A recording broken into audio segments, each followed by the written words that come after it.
नमस्कार दोस्तों, स्वागत है आप सभी का आज के मुख्य समाचार की इस वीडियो में, जहां हम आपके लिए हर दिन लेकर आते हैं देश और दुनिया की तमाम बड़ी खबरें। एक करके सभी बड़ी खबरों के बारे में आपको सटीक जानकारी देंगे। बस आप इस वीडियो के साथ अंत तक बने रहें। साथ ही आपसे एक छोटी सी रिक्वेस्ट है कि मुझे इस वीडियो को बनाने में बहुत मेहनत लगती है, तो इस मेहनत के लिए वीडियो पर एक लाइक जरूर कीजिएगा। साथ ही वीडियो के नीचे दिए गए इस लाल बटन को दबाकर चैनल को सब्सक्राइब कीजिए, उस घंटी को भी दबाइए ताकि आपको दिन भर की बड़ी खबरों की जानकारी लगातार मिलती रहे। तो चलिए दोस्तों, एक एक करके सभी बड़ी खबरों के बारे में जान लेते हैं। तो दोस्तों, आज की पहली बड़ी खबर की अपडेट की बात करें तो देश के इन 8 राज्यों में बढ़ा कोरोना संक्रमण, लॉकडाउन और नाइट कर्फ्यू से काबू में करने की कोशिश। जी हां, दिल्ली और महाराष्ट्र समेत देश के 8 राज्यों केंद्र शासित प्रदेशों में कोरोना संक्रमण के मामले बढ़ रहे हैं। बीते 24 घंटे के दौरान 40,000 से ज्यादा नए मामले सामने आए हैं। इनमें से ज्यादातर मामले इन्हीं 8 राज्यों से हैं। केरल में भी नए मामलों की संख्या ज्यादा है, लेकिन ट्रेंड गिरावट का बना हुआ है। केंद्रीय स्वास्थ्य मंत्रालय के मुताबिक 8 राज्यों महाराष्ट्र, तमिलनाडु, पंजाब, मध्य प्रदेश, दिल्ली, गुजरात, कर्नाटक और हरियाणा में संक्रमण का ग्राफ ऊपर की तरफ जा रहा है। मंत्रालय की तरफ से जारी आंकड़ों के मुताबिक देश में पिछले 24 घंटों के दौरान 111 दिनों के बाद सामने आए सर्वाधिक 40,953 नए मामलों में से 80% ज्यादा केस इन्हीं राज्यों से मिले हैं। देश के कुछ राज्यों में लॉकडाउन, नाइट कर्फ्यू और धारा 144 जैसे कदम उठाए गए हैं। महाराष्ट्र, पंजाब, गुजरात, मध्य प्रदेश, दिल्ली समेत कई राज्यों में सरकार ने कदम उठाए हैं। महाराष्ट्र में कोरोना वायरस के बढ़ते मामलों के बीच नागपुर में सख्त लॉकडाउन लगा दिया गया है। लॉकडाउन के अलावा देश के कई राज्यों में नाइट कर्फ्यू भी लगाया गया है। इसमें महाराष्ट्र, पंजाब, मध्य प्रदेश और गुजरात के कई शहर शामिल हैं। और अगली बड़ी खबर की बात करें तो पुराना बल्ब जमा करके 10 रुपए में मिलेगा एलईडी बल्ब, 3 सालों की होगी गारंटी, जल्द लें लाभ। जी हाँ, ग्राम उज्ज्वला योजना के पहले चरण की शुरुआत हो गई है। इसके तहत अब 10 रुपए में एलईडी बल्ब मिलेगा। इसकी वारंटी 3 साल की होगी। इस योजना का लाभ उठाने के लिए लोगों को फिलामेंट वाले पुराने बल्ब जमा करने होंगे। सरकार ने ग्राम उज्ज्वला योजना की शुरुआत देश की विभिन्न ग्रामीण इलाकों से की है। इस योजना की शुरुआत गवर्नमेंट कंपनी EESL की branch convergence energy services limited ने की है। इसमें ग्रामीणों को 7 से और 12 वॉट के 5 बल्ब दिए जाएंगे। योजना के शुरुआत के मौके पर CISL ने कहा है कि उपभोक्ताओं को उच्च क्षमता वाले बल्ब बेहद किफायती दर पर उपलब्ध कराए जाएंगे। इससे बिजली की खपत व खर्च में कमी देखने को मिलेगी। वहीं एलईडी बल्ब को इस्तेमाल करने से कार्बन उत्सर्जन घटेगा और पर्यावरण स्वच्छ बनेगा। ESL के executive vice chairman Saurabh Kumar ने कहा है कि उजाला योजना की पहुंच हर गांव तक नहीं हो सकी क्योंकि ग्रामीण हर एलईडी बल्ब के लिए 70 रुपए नहीं देना चाह रहे थे।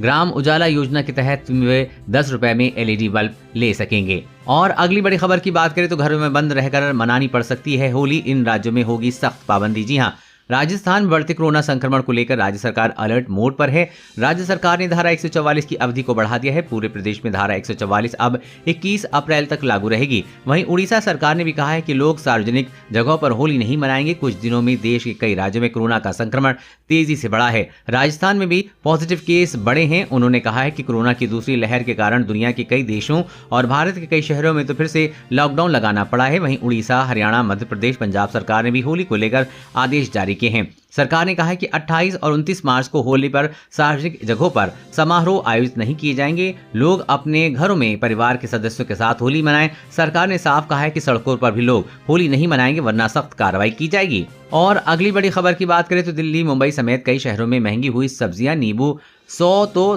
तुरई 90 रुपए के पार।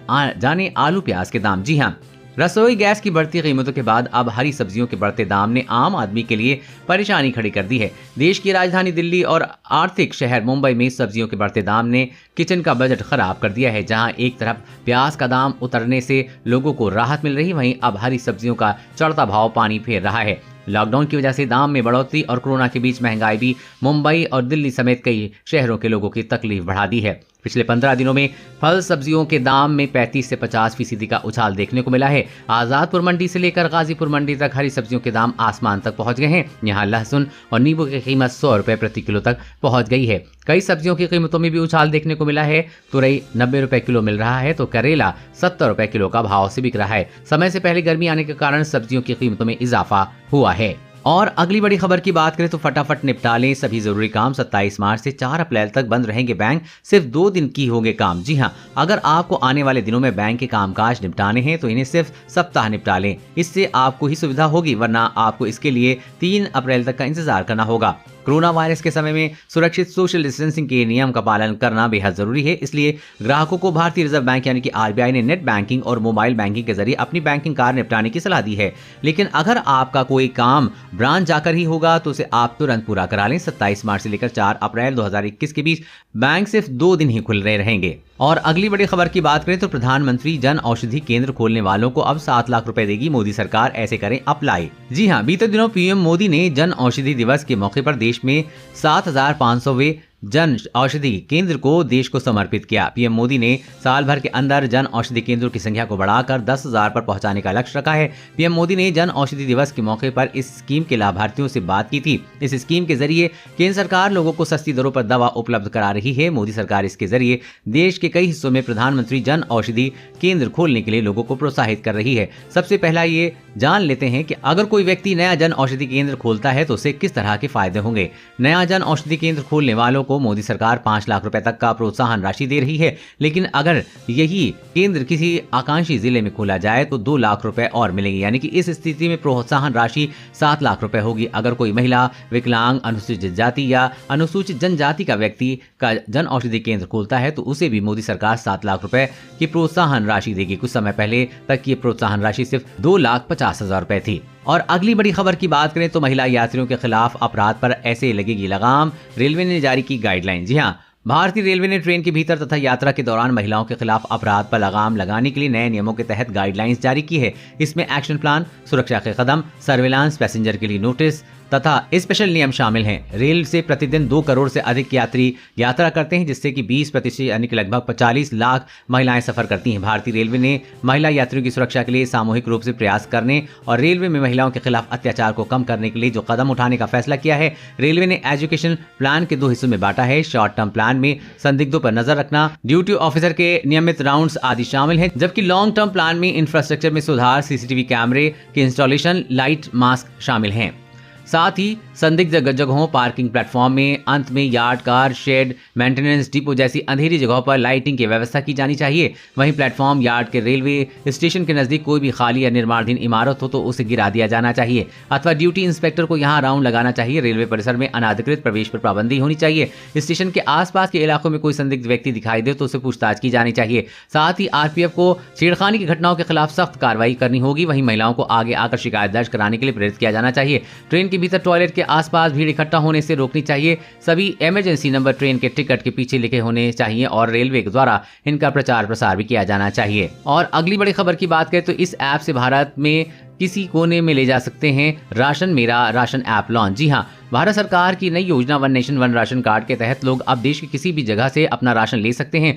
अब लोगों को बहुत ही आसानी से भारत के किसी राज्य में राशन मिल सकता है। इसी बीच भारत सरकार ने एक राज्य से दूसरे राज्य में काम करने के लिए जाने वाले मजदूर को बहुत ही आसानी से अपना राशन मिल सके, इसके लिए मेरा राशन ऐप को लॉन्च किया है। इस ऐप को उपभोक्ता मामले, खाद्य और सार्वजनिक वितरण मंत्रालय ने लॉन्च किया है और यह भारत सरकार की one nation one ration card का ही एक हिस्सा है। जानकारी के मुताबिक इस ऐप से 32 केंद्र शासित प्रदेशों और राज्यों को फायदा हो रहा है। मेरा राशन ऐप की सहायता से आप देश के किसी भी राज्य में राशन ले सकते हैं। इस ऐप से आपको अपने नजदीकी दुकान की जानकारी मिलने के साथ ही ये जानकारी मिलेगी कि आपने किस दुकान से कब राशन लिया। इस समय इस ऐप में सिर्फ 2 हिंदी और अंग्रेजी भाषा के सपोर्ट हैं, लेकिन बहुत जल्द इसे 14 स्थानीय भाषा का सपोर्ट मिल सकता है। और अगली बड़ी खबर की बात करें तो कोरोना के बढ़ते कहर को देखकर भारत ने की जंग तेज। सरकार ने दिया 12 करोड़ और वैक्सीन का ऑर्डर। जी हाँ, भारत में कोरोना वायरस के बढ़ते खतरे को देखते हुए केंद्र सरकार ने कोरोना वैक्सीन के 12 करोड़ खुराक का आदेश दिया है। सरकार ने सीरम इंस्टीट्यूट ऑफ इंडिया और भारत बायोटेक को खुराक का आदेश दिया है। बता दें कि सरकार का ये फैसला ऐसे समय आया है जब देश में कोरोना वायरस एक बार फिर से पैर पसार रहा है। अधिकारियों और विशेषज्ञों ने चेतावनी दी है कि ये वायरस की एक नई लहर हो सकती है जिसे देश के कई हिस्से में देखा जा रहा है। 10.2 करोड़ खुराकों में से 1 करोड़ खुराक कोविशील्ड के होंगे जो कि SII द्वारा निर्मित किए जाएंगे। बाकी भारत बायोटेक द्वारा कोवैक्सीन के होंगे। विशेषज्ञों ने कहा है कि टीके को तेज करने की तत्काल आवश्यकता है क्योंकि 2 टीके हैं और भारत में टीका दूसरी शॉट के 2 सप्ताह बाद सुरक्षा प्रदान करता है, जिसका अर्थ है कि किसी व्यक्ति को उसकी खुराक शुरू होने के 42 दिन के बाद ही पर्याप्त रूप से सुरक्षित किया जाएगा। भारत का लक्ष्य जुलाई के अंत तक 30 करोड़ लोगों को टीका लगाना है। और अगली बड़ी खबर की बात करें तो इन बैंकों के ग्राहक हो जाएं सावधान, हो सकते हैं फ्रॉड का शिकार। जी हाँ, अगर आपका खाता SBI, ICICI bank, HDFC bank, axis bank या PNB में है तो आप अलर्ट रहें। दरअसल एक रिपोर्ट में खुलासा हुआ है कि ऑनलाइन माध्यम से बैंकिंग फ्रॉड को अंजाम देने वाले लोग इन बैंकों के ग्राहकों के निजी डेटा को चुराने की कोशिश में लगे हुए हैं। Think tank Cyber Peace Foundation के साइबर सिक्योरिटी कंपनी की जांच में खुलासा हुआ है कि इन 5 बैंकों से ग्राहकों के डेटा की चोरी करने की कोशिश कर रहे हैं। जांच में पाया गया है कि साइबर अपराधी ग्राहकों को लालच दे रहे हैं और कह रहे हैं कि अगर इनकम टैक्स का भुगतान चाहिए तो एक एप्लीकेशन भेजें। इस संदेश के साथ एक लिंक भी अटैच कर भेजा जा रहा है। इस लिंक को क्लिक करने पर एक नया पेज खुल रहा है जो इनकम टैक्स की वेबसाइट की तरह दिखता है। इस वेबसाइट पर प्रक्रिया में आगे बढ़ने पर ग्राहकों से सभी निजी जानकारी को साझा करने को कहा जा रहा है। ऐसे में अगर ग्राहक इस लिंक के माध्यम से प्रक्रिया को पूरे करते हैं तो उन्हें वित्तीय नुकसान झेलना पड़ सकता है। बता दें कि बैंक द्वारा फोन पर कभी भी बैंकिंग संबंधी जानकारियां जैसे CVV, पिन, OTP इत्यादि की मांग नहीं की जाती है। अगर आपका भी इन 5 राज्यों में किसी भी बैंक में खाता है तो सावधान रहें, अपनी पर्सनल जानकारी किसी के साथ साझा ना करें। दोस्तों, आज की खबरों में बस इतना ही। इसी तरह हर रोज काम की खबरें जानने के लिए आप हमेशा हमारे साथ जुड़े रहें। हमारे साथ जुड़ने के लिए वीडियो के नीचे दिए गए इस लाल बटन को दबाएं और साथ ही इस घंटी को भी दबाएं ताकि आपको दिन भर की सभी जानकारी मिल सके। जय हिंद।